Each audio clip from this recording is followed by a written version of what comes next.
생각 차별 없는 빛. 도 배우는 이들이여. 지금 법문을 듣고 있는 것은 그대들의 사대가 아니라 그 사대를 능숙하게 활용하는 그것이다. 이렇게 볼 수만 있다면 가고 머물고의 자유자재할 것이다. 내가 보기에는 꺼려할 법이라고는 없다. 그대들이 만약 성인을 좋아한다면 그때 성인은 성인이라는 이름일 뿐이다. 어떤 납자들은 오대산에서 문수를 칭견하겠다고 하나 그것은 영판 틀린 얘기다. 오대산에는 문수가 없다. 문수를 알고자 하는가? 그대들 눈앞에 작용하는 그것, 처음과 끝이 다르지 않고 어딜 가든지 의심할 것 없는 이것이 산문수이다. 그대들의 한 생각 차별 없는 빛은 어디에나 두루한 진짜 보현이요. 그대들의 한 생각 마음이 스스로 결박을 풀 줄 알아서 어딜 가나 해탈이니 이것이 관음의 삼매법이다. 서로 주인도 되고 짝도 되어 나올 때는 한꺼번에 나오니 하나가 셋이고 셋이 하나이다. 이와 같이 알 수 있다면 비로소 일대장교 일대장교 8만 대장경을 보는 것이다. 지금 법문을 듣고 있는 것은 육신의 귀로 듣는 것이 아니라 견문각지의 성품이 듣는 것이라고 하였다. 어째서 귀가 듣지 않고 견문각지가 듣는다고 하는가? 귀란 단지 무슨 소리인지를 알게 하는 매개체일 뿐이다. 귀에는 달팽이관이라는 것이 있어서 인체의 균형을 잡아주는 역할도 한다. 귀에 이상이 생겨 소리를 분간하지 못할 때 보청기를 끼면 소리를 구별할 수 있다. 만일 귀가 전적으로 소리를 듣는다면 일단 망가진 귀에는 어떤 수술로도 회복할 수 없어야 한다. 그러나 소리를 듣게 하는 여러 가지의 장비들이 속속 개발되고 있다. 그것은 귀가 소리를 분간하는 역할을 할 뿐이지 듣는 성품은 망가지거나 고장 나는 것이 아니라는 의미와 같다. 소리를 듣지 못하는 귀머거리도 소리를 분간하지 못할 뿐 소리를 듣는 성품에는 아무런 장애가 없다. 왜냐하면 소리 없음을 듣고 있기 때문이다. 견문각지의 성품에는 망가지거나 고장 나는 일은 없다. 본래 부족함 없는 완전한 상태로 존재하는 까닭이다. 견문각지는 순수한 상태로 존재함으로 말하지 않고도 전할 수 있고 듣지 않고도 알 수 있다. 그런데도 우리는 귀가 듣는다고 생각하기 때문에 소리가 없으면 못 듣는 줄 안다. 텔레비전도 리모컨으로 켜고 끄는데 리모컨에서 보내는 신호를 받기 위해서는 항상 센서가 켜진 상태라야 한다. 만일 전원이 들어오질 않으면 센서도 먹통이 되어 리모컨에서 보내는 신호를 분간하지 못한다. 이처럼 귀도 소리를 들을 수 있도록 항상 전원이 켜진 상태이기에 소리가 있으면 즉시에 동작되어 알아들을 수 있다. 무엇이 귀를 동작시키는가? 견문각지의 성품이 존재하기 때문이다. 견문각지가 귀의 전원을 항상 공급하므로 소리가 있으면 귀가 즉시에 소리를 분간하고 소리가 없는 고요한 상태라면 귀를 동작시킬 필요가 없음을 알고 있다. 그렇기에 소리 없는 침묵도 들을 수 있는 것이다. 귀는 소리를 분간하는 역할만 할 뿐이지 소리가 있고 없음을 아는 것은 견문각지의 성품이 행하는 것이다. 눈도 그렇고 몸의 촉감도 그렇고 생각도 마찬가지로 견문각지의 전원이 항상 공급되고 있으므로 가능하다. 그런데 엉뚱하게 마음을 일으켜 생각을 과거의 이미지로 되잡으려는 의도가 생겨나서 견문각지의 성품을 잃어버린 것이다. 아마도 내가 세상 그 무엇보다 소중한 까닭이기도 하다. 너무 나를 소중하게 생각하다 보니 좋아하고 애착하는 마음이 고통을 낳는다는 사실조차도 놓치기에 충분하다. 나에 집착하고 육신에 집착하는 수치가 높을수록 견딜 수 없는 상실감과 좌절을 겪어야만 한다. 모든 것은 필연적으로 변하고 멸하는 속성을 지녔기 때문이다. 내 몸 아끼듯 타인도 소중하게 생각하며 내 물건 집착하듯 타인도 부족한 물건이 없는지 작은 친절을 베풀 줄 알아야 한다. 그것이 살아있음을 헛되이 보내지 않는 것이다. 왜냐하면 세상은 전체로서 존재한다는 사실에 대하여 눈뜨는 길이기 때문이다. 이처럼 아상 없는 삶을 살지도 못하면서 문수보살을 찾겠다고 산에 들어가 봐야 거기에 문수는 있을 턱이 없다. 문수는 이미 아상 없는 삶과 함께 하기 때문이다. 임재 스님은 이르길 눈앞에 작용하는 그것 처음과 끝이 다르지 않고 어딜 가든지 의심할 것 없는 이것이 산문수라고 하였다. 그러나 그것만이 참된 것이고 다른 것은 허망하다고 생각하는 그 생각이 바로 허망한 생각이다.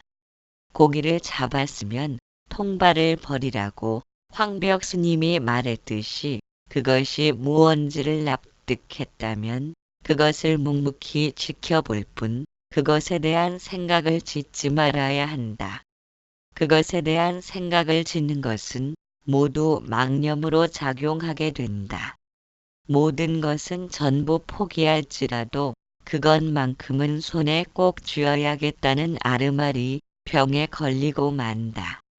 진리에 대한 아르마리는 망념의 뿌리이며 그 병에는 약도 없다. 약조차도 아르마리로 풀려고 하기에 병만 더욱 깊어진다. 모든 부처와 조사들이 세상에 출현한 것은 일대사 인연에 의한 것이라 한다. 일대사 인연이란 허공에 손짓을 해도 허공은 아무런 걸림이 없다. 우리들 성품도 허공과 같다. 본래 아무런 걸림이 없건만 나와 내 것에 걸리고 마음에 걸리고 법에 걸려 누가 시킨 것도 아닌데 꼼짝달싹 못하는 존재로 전락해버렸다. 누군가 시킨 사람이 있다면 그 사람을 설득하겠지만 스스로 묶였다고 생각한다면 그 문제를 풀 수 있는 사람은 오직 본인뿐이다. 그것을 알리기 위해 부처와 조사들이 세상의 모습을 드러낸 것이다. 임재 스님은 이르길 스스로 묶였음을 알지 못하고 그것을 풀기 위해 오대산을 샅샅이 뒤져도 거기에는 문수가 없다고 한 것이리라. 8. 어디서나 주인공. 스님께서 대중에게 말씀하셨다. 도 배우는 이들이여 이제 스스로를 믿는 것이 무엇보다 중요하니 밖으로 찾지를 말라. 모두가 저 부질없는 육진 경계를 반연하여 도무지 삿되고 바른 것을 구분하지 못한다. 조사니 부처니 하는 것은 모두가 부처님의 가르침의 자취 가운데 일일 뿐이다. 어떤 사람이 속으로든 겉으로든 한마디 꺼내면 곧바로 의심을 내어 이리저리 생각해보고 옆집을 찾아가 물으며 몹시도 정신없이 서둔다.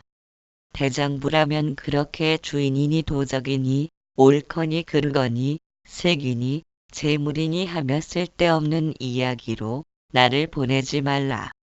여기 나는 승속을 논하지 않고 찾아오는 자가 있으면 다 알아내버리고 만다. 어디서 오든 간에 그것은 소리나 명칭 개념 따위일 뿐이어서 모두 꿈이나 헛개비이고 경계를 타고 나타나는 사람을 보게 되나니 이것이 모든 부처님의 깊은 뜻이다. 부처님의 경계가 나는 부처의 경계이다라고 자칭하지는 못할 것이요. 도리어 의지함이 없는 이 도인이 경계를 타고 나타난다. 만약 어떤 사람이 나타나서 나에게 부처되는 길을 묻는다면 나는 청정한 경계로 응대해주고, 어떤 사람이 나에게 보살을 묻는다면 나는 곧 자비의 경계로 주며, 보리를 묻는다면 깨끗하고 오묘한 경계로 응대해주고, 열반을 묻는다면 고요한 경계로 응대해준다. 경계는 수만 가지로 차별되나 사람에는 차별이 없다. 그러므로 사물에 응하여 형상을 낮추는 것은 물속에 비친 달과 같다. 임재 스님은 이르길, 스스로를 믿는 것이 무엇보다 중요하니 밖으로 찾지 말라고 하였다. 밖으로 찾는다는 것은 육진 경계를 따라 마음이 흘러나가는 것이다. 보고 듣는 일로서 좋고 나쁨을 가늠하면서 욕망과 분노를 일으키는 탓으로 무의도인이 마음의 주인공임을 믿지 못하게 된다. 그렇기에 무엇이 삿되고 무엇이 바른지를 구분하지 못하는 것이다. 육진경계란 티끌 진진을 쓰므로 감각기관이 접하는 사물, 소리, 냄새, 맛, 촉감, 법진 등에 해당한다. 법진이란 뜻을 헤아리는 대상으로서 대상에 대하여 좋고 나쁨, 옳고 그름 등을 의미한다. 눈이 사물을 보고 귀가 소리를 듣게 되면 욕망과 분노를 일으킨다. 어찌 생각하면 욕망과 분노란 생명체의 당연한 현상이기도 하다. 욕망으로 목숨을 유지하며 분노로 목숨을 보호하는 까닭이다. 승찬대사의 신신명에서는 육진부로 환동정각이라 하였다. 육진부 환동정각 육진경계를 싫어하지 않으면 도리어 바른 깨달음과 동일하다는 의미이다. 누구나 감각기관을 지니고 있다. 그런데 눈앞의 경계를 만나면서 보고 듣는 것을 어떻게 받아들이는지에 따라 무명도 되고 바른 깨달음도 된다. 우리는 마음을 쓰지만 어떤 마음을 쓰는지는 본인조차도 제대로 파악하지 못할 수 있다. 별다른 신경을 쓰지 못하거나 합리화를 시켜버리기 일쑤인 탓이다. 그러나 상대방의 작은 헛기침 하나에도 본인이 예민하게 반응하고 있다는 것을 알면 내 작은 행동거지 하나하나에 상대방 역시도 반응한다는 말이다. 느닷없이 튀어나오는 말 한마디에 상처가 되기도 하며 작은 위로의 말이 커다란 힘이 되기도 한다. 마음을 다스리는 법을 찾고 부처와 조사의 행적을 살피는 것은 타인과의 관계를 적절히 유지하기 위함이다. 나 혼자 산다면 마음이 어떻든 어떤 생각을 하든 상관이 없을 것이다. 그러나 인간은 무리지어 사는 습성이 있기에 나 홀로 살 수는 없다. 내가 생각 없이 내뱉는 언행은 상대에게 상처를 주기도 한다. 또한 나는 무시하고 상대방 눈치만 살피면서 살 수도 없다. 내가 있어야 상대도 있는 것이기에 자신이 먼저 마음의 안정을 찾아야 상대를 위할 수 있는 관용이나 배려 같은 긍정적인 마인드가 생겨난다. 그렇기에 법을 배우고 경전을 듣는 것들이 내 생활을 벗어나 딴 나라 세상으로 들어가는 것이 아니다. 모두가 삶의 모습이고 생활상이다. 승찬대사의 신신명에서도 견유모류 종공배공이라 하였다. 견유모류 종공배공 세속을 벗어나려 하면 세속에 빠지고 진리를 쫓아가면 진리를 등진다는 뜻이다. 자유를 얻고자 해탈을 꿈꾸며 자신만의 세계에 갇혀 산다면 현재 머물고 있는 세상이 속박의 집이라고 생각하게 된다. 그래서 속박의 집을 벗어나기 위해 대문을 나오면 그것이 뒷문으로 다시 들어가는 꼴이 된다. 왜냐하면 구속을 벗어나고 싶어하는 그 마음이 또 다른 속박을 일으키기 때문이다. 지금 현재 상태 그대로 자유로울 수 없다면 아무리 자유를 찾아다녀도 거기에 자유란 없다. 우리는 이미 자유롭다. 단지 그 사실을 알지 못하고 자유롭기를 바라는 생각 때문에 부자유를 느낄 뿐이다. 부자유를 느끼는 원인 중 하나가 보고 들으면서 소유하고자 하고 지배하기를 원하는 갈망이 생겨나기 때문이다. 마음이 갈증을 일으키면서도 그것을 채우지 못한 현실과의 괴리감이 부자유를 느끼게 된다. 차라리 부질없는 세상을 벗어나 나 홀로 독야청청하겠다는 의도가 세속을 싫어하고 진리를 쫓으려는 행위이다. 그와 같은 것들이 육진 경계에 매달린 채 보고 듣기 때문에 나만이 불공평하다는 느낌이 일어나는 것이다. 우리가 육진 경계를 다루는 법을 알지 못하면 아무리 언어 문자를 뜯어보고 부처의 가르침을 꼴꺽 삼켜도 앞문을 열고 나와 뒷문으로 들어가는 일이 반복될 것이다. 지금 현재의 모습 그대로가 마음의 쓰임새를 그대로 보여주는 것이다. 그렇기에 지금 현재 모습의 나를 있는 그대로 읽어나갈 수 있는 안목이 절실히 요구된다. 지금의 나를 알지 못한다는 것은 계속해서 또 다른 미래의 나를 강요함과 같다. 미래를 꿈꾸는 행위가 나쁜 것은 아니지만 현재를 도외시한다면 남이 뛰어가니 자신도 달리는 것과 같다. 육진 경계를 올바로 받아들이는 노력이란 보고 듣는 눈과 귀는 매개체에 불과하다는 것을 인식해야 한다. 우리는 몸 전체로 지켜봄을 행하고 있다. 사물을 받아들이는 눈을 지켜보고 소리를 듣는 귀를 지켜보기에 무의도인이 보고 들음을 행한다고 하는 것이다. 우리는 사실 보고 듣는 것이 아니라 보고 듣고 맛봄을 지켜볼 뿐이다. 그렇기에 생각을 일으키는 것이 아니라 생각이 일어남을 지켜보기에 법이 일어난다고 말하는 것이다. 따라서 법이 일어난다는 것은 무의도인이 행하고 있음을 아는 것이다. 지켜본다는 것은 있는 그대로를 받아들이는 것이며 과거의 이미지를 끌어오지 않는다. 과거를 통해 보고 듣지 않는다면 내 마음에 들고 안 들고가 없는 평등함을 지니고 있다. 마음이 평등함으로 좋고 나쁨을 통해 쏟아내는 애착과 원망의 거품도 생기지 않는다.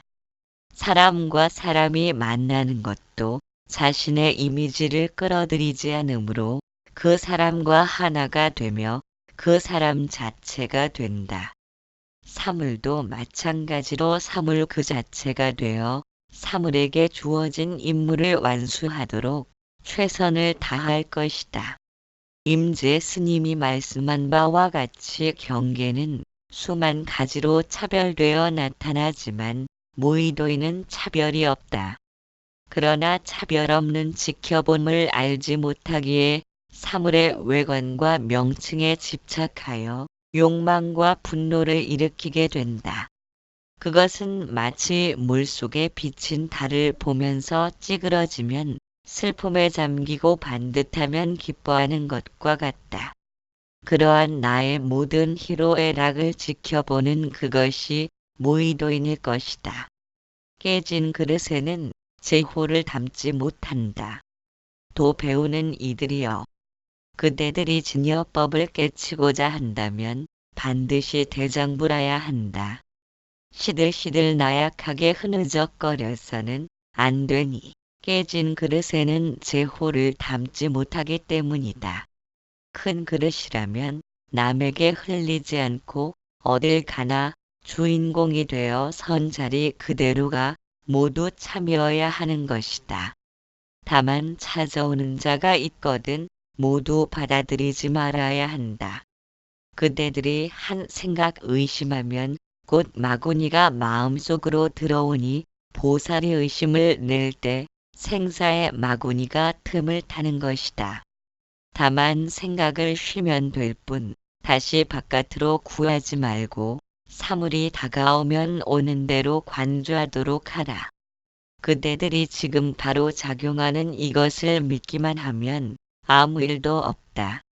그대들이 한 생각 마음이 삼계를 내고 경계에 따라 반연하여 육진경계로 나뉘게 되니 그대들이 지금 응용하는 곳에 무슨 모자람이 있느냐. 한 찰나 사이에 그대로 정토에도 들어가고 예토 더러울 애도 들어가며 미륵누각에도 들어가고 사만국토에도 들어가서 가는 곳마다 논이 나니 오로지 빈 이름임을 볼 뿐이다. 어딜 가나 주인공이 되어 선 자리 그대로가 모두 참이라는 말은 주인공이 되지 못했기에 좋고 나쁜 경계에 매달려 애착과 원망을 일으키고 있다. 그러다 보니 내 마음이면서도 내 마음 아닌 것을 끌어안고 살아야 한다. 우리가 내 마음 다스리기를 희망하는 것은 고통을 받아들이고 싶지 않아서이다. 고통이 있는 자리에 끝없는 행복의 물결이 넘실거려야 한다. 만일 고통을 받아들이기 싫어서 마음을 단속하려는 것은 어딘가 모순되는 점이 있다. 마음을 단속한다는 것의 진정한 의미란 고통과 불행의 물결이 나를 피해 멀리 도망가도록 하려는 것이 아니다. 오히려 그러한 물결이 밀려와도 당당하게 마주보면서 지나갈 수 있는 용기를 의미할 것이다. 세상은 음과 양의 조화로 움직이기에 슬픔만 있을 수 없고 기쁨만 있을 수도 없다. 슬픔이 있으므로 기쁨도 터득하는 것이기 때문이다. 따라서 마음을 단속하려는 의도는 세상의 변화됨을 알지 못하는 어리석음이기도 하다. 세상이 낮과 밤으로 교차됨을 안다면 굳이 마음을 단속할 필요가 없다. 흐르는 물처럼 부는 바람처럼 살아가면 되지만 이런저런 하고 싶은 일들이 많은 세상이기에 마음을 단속하려는 것이다. 이리저리 나부끼는 마음을 자신이 원하는 방향으로 몰아가고 싶은 것이다. 그러나 본래로 오고감이 없는 무의도인은 어딘가로 방향 잡힘이 불가능하다. 가고자 하는 방향 잡힘이 존재한다는 것은 밤을 싫다 하고 낮이 좋다는 견해를 지녔기 때문이다. 자신의 뜻에 맞는 방향을 선호하려는 것이 마음을 다스리고 싶다는 욕구로 나타난 것이다. 낮을 좋다 하고 밤을 싫다 해도 세상이 온통 낮 천지라면 그 마음은 또 다시 밤을 기뻐할 것이다. 이래저래 마음을 건드리면 건드릴수록 마음에 희롱당하며 살 수밖에 없다. 그렇게 임재 스님은 찾아오는 자가 있거든 모두 받아들이지 말아야 한다고 하였다. 마음을 건드리지 않는다는 것은 나타난 경계를 있는 그대로 보는 것이다. 그것이 수처작주 입처개진 수처작주 입처개진이며 어딜 가나 주인공이 되어 선 자리 그대로가 모두 참이라고 하는 것이다. 임재 스님은 사물이 다가오면 오는 대로 관주하도록 하라고 말한다. 우리는 속이 텅 빈 피리이다. 바람이 그 속을 지나치면 그에 걸맞게 소리를 울릴 뿐이다. 온 세상 삼라만상이란 무의도인을 스쳐가는 바람에 불과하다. 우리가 아무리 버둥거려도 지금 현재의 내 모습이 최선의 정답이다. 정답을 떠나 답을 구한다면 결국 제자리로 돌아올 뿐이다. 그래서 생각을 틀 잡으려는 의도를 쉬어야 한다. 틀린 답을 찾아 여행을 떠날 필요가 없다. 지금 눈앞에서 촉감을 알고 호흡을 행하는 그것에는 아무런 부족함이 없다. 몸에는 통증을 느끼는 시스템이 있으므로 육신이 망가지는 것을 방지한다. 더 이상 육신이 망가지지 않도록 경고음을 울리는 것이 통증을 느끼는 시스템이다. 우리는 이처럼 세상을 아무런 두려움 없이 살아가도록 힘을 주는 절대적인 주인공을 간직하고 있다. 그에게 감사하지는 못할 망정, 무엇 때문에 무의도인을 외면하면서 그와는 어긋난 길을 걸으며 기피하려 하는가? 아상중심을 행한다는 것은 삶을 두려워하기 때문이다. 혹시나 내가 원하는 것을 세상이 보내주지 않는 것을 염려하는 것이다. 그러나 세상의 모습은 무의도인을 따라 일어난 그림자와 같다. 무언가를 원한다는 것은 세상에 대한 갈증을 일으키는 것이며 무의도인을 거부하는 것이다. 그렇다면 잠재의식은 지금 현재의 마음 상태를 있는 그대로 받아들여 더욱 목마른 삶으로 이끌게 된다. 갈망으로 웅크린 마음은 의도한 바와는 반대로 고통으로 얼룩지게 된다. 현실의 공은 주인공이 알아서 차고 놀도록 돌려보내야 한다. 육신과 마음은 단지 주인공이 필요한 일을 할 수 있도록 돕는 도구로서 사용될 뿐이다. 정토이든 예토이든 어디를 가나 선 자리 그대로 주인공이 주인되면 그것이 무위의 삶이며 지금 이 순간 바로 여기가 우리가 찾는 정답이다. 9.